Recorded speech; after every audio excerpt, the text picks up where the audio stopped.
아멘. 어떤 무너진 자리도 하나님이 세우시는 은혜가 있습니다. 여러분, 우리가 하나님 앞에 세워지는 자리를 날마다 사모하고 또 세워가는 은혜가 있기를 소망합니다. 나를 새롭게 하는 자리 말입니다. 가끔 이게 남자로서 여성들을 보면 잘 모르겠지만, 알 수도 없지만 여성들을 보면 참 행복할 것 같다라는 생각이 듭니다. 왜냐하면 여성분들은 자신을 행복하게 하는 일들이 구체적으로 있는 것 같아요. 잘 모르겠지만 대표적으로 여자분들은 이렇게 머리를 하면 기분 전환이 된다고 하시더만요. 머리를 쫙 이렇게 하면 그냥 기분이 싹 달라진대요. 저는 평생 미용실 갔다 와서 머리가 뭐 했다고 기분 전환되고 이런 건 없거든요. 기니까 자르는 거지. 근데 머리를 하면 기분 전환이 된대요. 또 옷을 사면 또 기분 전환이 된대요. 좋잖아요. 그냥 옷 사러 가세요. 돈이 들어서 그런가? 또 이거 화장을 또 예쁘게 기분 전환이 된대요. 뭐 등등 있잖아요. 물론 어떤 분들은 열심히 집에 청소를 하거나 맛있게 밥을 하거나 이런 것도 기분 전환이 될 줄로 믿습니다. 오늘부터. 여러분, 우리 삶에 우리의 마음을 바꾸는 자리가 있으십니까? 우리의 삶에 내 기분을 정말로 다르게 하는 자리. 여러분, 이게 정말 필요한 것 같아요. 그게 있는 사람이 참 감사하고 축복된 삶인 것 같아요. 어떤 똑같은 일들이 일어나고 어떤 어려운 일들이 있는데 내 모든 것을 바꾸는 자리. 그것을 저는 오늘 편입이라고 했습니다. 이런 일도 일어나요. 근데 그걸 딱 가지고 옵니다. 근데 이 틀에 들어가면 그게 달라져요. 이런 일도 생겼어요. 근데 그걸 딱 가지고 옵니다. 그런데 이 자리에 가면 이게 달라져요. 이런 일들도 있습니다. 근데 이런 일들이 여기에 딱 가져오면 뭐야? 달라져요. 그게 내 안에서뿐만 아니라 나와 같이 있는 자들도 그와 같은 은혜를 누리는 특별한 나만의 은혜의 자리, 무엇인가를 새롭게 하는 그런 자리들 말입니다. 마치 가정에 있는 세탁기처럼 오염물을 다 넣어도 빨아져서 새롭게 되어지는 그런 자리처럼 내 안에 어떤 일을 갖다 넣어도 싹 새로워지는, 편입되어지는 자리. 여러분, 하나님이 왕을 세우려고 하실 때 얼마나 기분 나쁘셨겠어요. 그리고 얼마나 옳지 않았겠습니까? 근데 이스라엘 백성에게 이와 같은 일들을 허락하시면서 기대하시는 것이 있는 것이죠. 무엇입니까? 이스라엘이 새로워질 자리인 거예요. 앞으로 왕뿐만 아니라 수많은 적군과 악의 세력과 싸울 때에 우리에게 필요한 것이 무엇이냐면 내 안에 어떤 것을 가지고 와도 마치 다 빨아져서 새로워지는 그러한 자리, 그러한 능력, 그러한 하나님과의 관계의 자리, 이 편입되어지는 자리가 필요한 것입니다. 여러분, 이 자리가 여러분 삶에 평생도록 세워지고 그리고 누려지기를 소망합니다.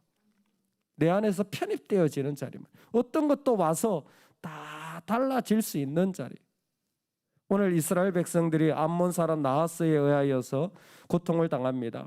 이 암몬 사람 나하스가 이제 침공에 들어오는 거죠. 그랬더니 야베스가 우리 잘 지내자 그랬더니 무슨 잘 지내냐, 너희가 오른 눈과 팔을 다 빼버리면 내가 너희들에게 그렇게 언약을 맺을 것이다. 눈을 뽑아버린다라는 것은 마치 지금 사사 시대에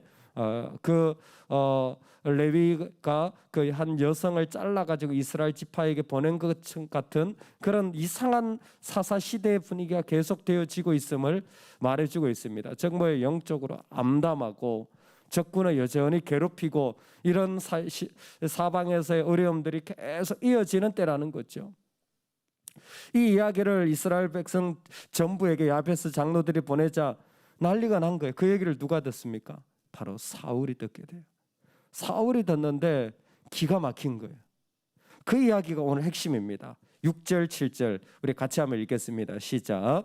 사울이 이 말을 들을 때에 하나님의 영에게 크게 감동되매 그의 노가 크게 일어나 한겨리의 소를 잡아 각을 뜨고 전령들의 손으로 그것을 이스라엘 모든 지역에 두루 보내어 이르되 아멘. 아멘. 사울이 그 말을 들을 때에 놀랍게도 사울은 그 말에 감동된 거예요. 그 말에 자기가 채워진 것이 아니라 하나님의 영에게 크게 감동되었다 그랬어요. 즉 사울에게는 어떤 자리에 지금 하나님의 영이 그를 붙잡아서 이끌어가는 그런 자리가 있더라는 것입니다. 하나님의 영에게 그 감동되어지는 자리. 이걸 좀 구체적으로 하면 우리가 가지고 있는 통돌이 세탁기, 영적인 통돌이 세탁기의 특징이 뭐냐? 내 마음이 하나님께로 활짝 열어지고 동시에 God's invasion이라고 하는데 하나님의 침투하심이 일어나는 자리라. 내가 하나님께 마음을 열 뿐만 아니라 얼마든지 하나님이 나한테 들어오셔도, 얼마든지 나를 하나님 찌르셔도, 얼마든지 하나님이 나를 완전히 해림시키셔도 괜찮은 자리, 그 자리라는 거예요. 그 편입되어질 수 있는 그 자리가 그런 특징이 있더라는 거예요.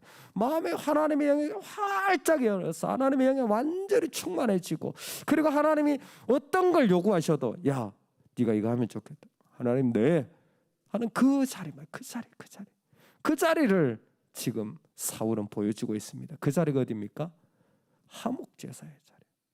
구체적으로 한결이의 소를 잡아 각을 뜨고 전령들의 손으로 그것을 이스라엘 모든 지역에 두루보내며, 이게 바로 하목제사의 자리. 옛날 시내산에서 언약 맺었을 때 하나님 앞에 드렸던 방식입니다. 여러분, 우리에게 바로 이 자리가 있기를 소망합니다. 내 안에 내 모든 것을 다 씻어낼 수 있는, 내 기분을 완전히 새롭게 할 수 있는 자리가 있는데, 그게 바로 제사의 자리, 예배의 자리였다는 거예요. 예배의 자리였다는, 제사의, 내가 하나님 앞에 나아가서 나를 새롭게 할 수 있는 유일한 자리였다라는 거예요. 이 자리가 참으로 귀한 것은 오랜 동안 이스라엘 사람들에게 왜 예배가 없었겠어요? 이들이 제사를 몰랐겠습니까? 이들이 이런 방식을 몰랐겠어? 아니요. 그런데 뭐예요? 하나님이 이 자리를 살며시 이스라엘에게 다시 보여주는 거예요. 야, 너희들이 나와 이곳에서 만나야 될 사람들 아니니? 이곳에서 너희들이 나와 함께 될 사람들 아니니?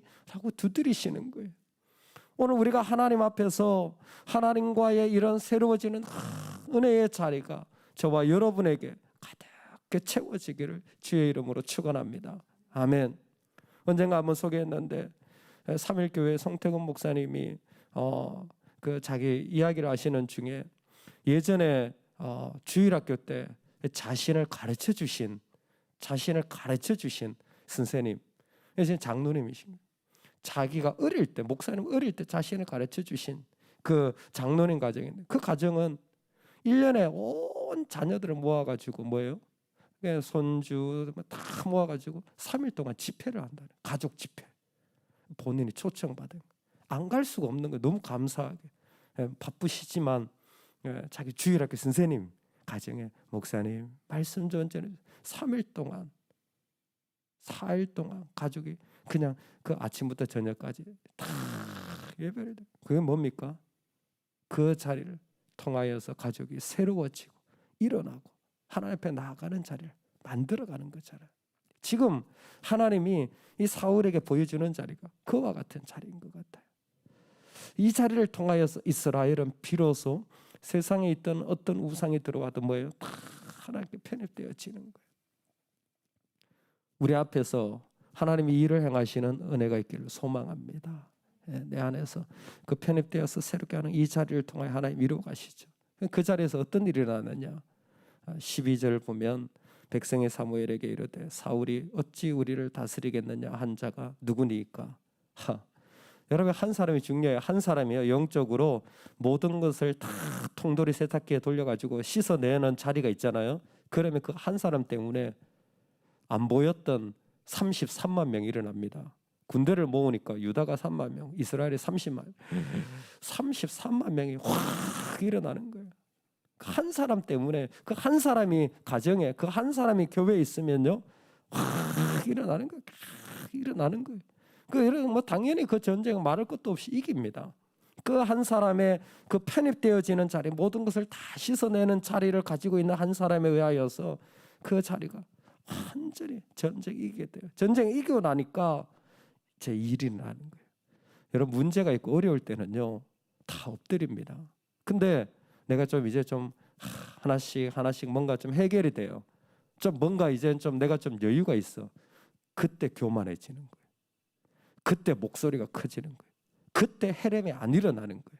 나도 이 정도 돼야 되잖아 라는 생각을 잊을 수가 없는 거예요. 그런 거예요.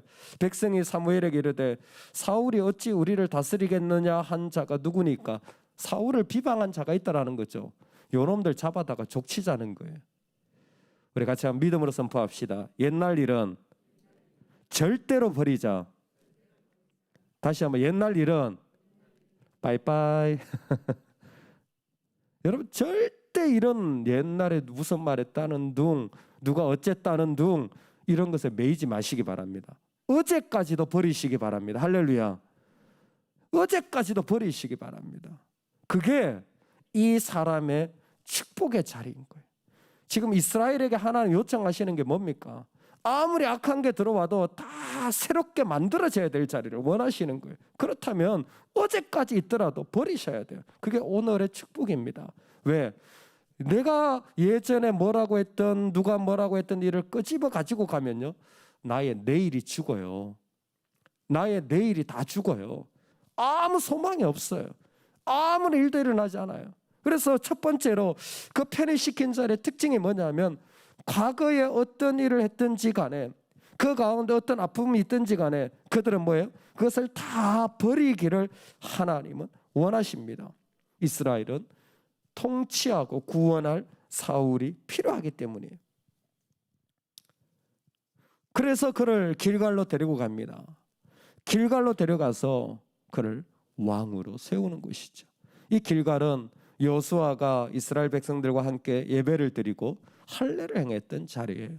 특별히 길갈을 선택한 것은 바로 이것이 여기에서 제사한 그 자리, 올바른 하나님 앞에 드린 제대로 된 예배의 자리를 통하여 모든 어떤 것도 다르게 해석되어지고 달라지는 그 영적인 꿈을 이스라엘 백성들과 함께 꾸고 있는 것입니다. 첫 번째는 편입되어진 자리에서는 과거가 다 잘라져야 돼요. 두 번째 이제 12장에 가보면 나옵니다. 두 번째는 분명해요. 중심이 있어야 돼요. 중심이 있어야 돼요. 어떤 중심이냐? 아무리 배신하고 배반해도요, 흔들리지 않는 중심이 필요한 거예요. 그게 하나님의 모습입니다. 얼마나 우상에게 다가가고 하나님 싫다 그러고 말이죠. 그래서 왕을 세운 거 아닙니까? 지금 그걸 눈앞에서 하고 있잖아요. 나를 무시해도 유분수지. 그래도 뭐예요? 하나님은 여전히 하나님. 그거와 상관없이 그곳에도 중심을 잃지 않고 오늘 내가 순종해야 될 자리를 가지고 걸어가는 그 중심이 바로 이 그 모든 것을 새롭게 하는 자, 그것을 가진 자는 가지고 살아가는 은혜가 있는 겁니다. 그 중심을 잃어버리지 않는 거예요. 나는 왕이 이 사람입니다라고 말하지만 왕 대신 하나님은 여전히 그 자리에서 자신의 자리를 지켜나가고 세워나가는 거예요. 여러분 오늘 우리가 바로 이 아침이 그런 자리가 되면 좋겠어요. 아침에 정말 축복된 것 같아요. 우리가 모든 것을 다 씻어내고 내 중심으로 여전히 하나님 앞에 걸어갈 수 있는 자리가 되면 좋겠습니다. 여러분 내 영혼의 모든 것을 다 가지고 와서 새롭게 하는 자리들을 계속 세워나가시는 은혜가 있기를 원합니다. 우리 가정에 그런 자리를 계속 세워가시면 좋겠어요. 하나님 앞에서 계속 우리 가정에 새롭게 되고 하나님 앞에 설 수 있는 자리들을 특별히 주일 예배죠. 온 가족이 함께 하나님 앞에 설 수 있는 그런 자리들 말입니다. 특별히 또 우리가 그렇게 진심으로 하나님 앞에 나아가는 결단하는 시간도 필요할지 모르겠습니다. 가장 중요한 것은 이 땅에 어떤 것도 그리스도의 보혈로 말미암아 씻어질 것이라는 것입니다. 할렐루야. 그리스도의 보혈로 말미암아 깨끗하게 될 것이라는 것입니다. 우리 그 은혜를 믿고 사모하며 나아가는 은혜가 있기를 간절히 축원합니다. 아멘. 우리 아침에 하나님 앞에 엎드리시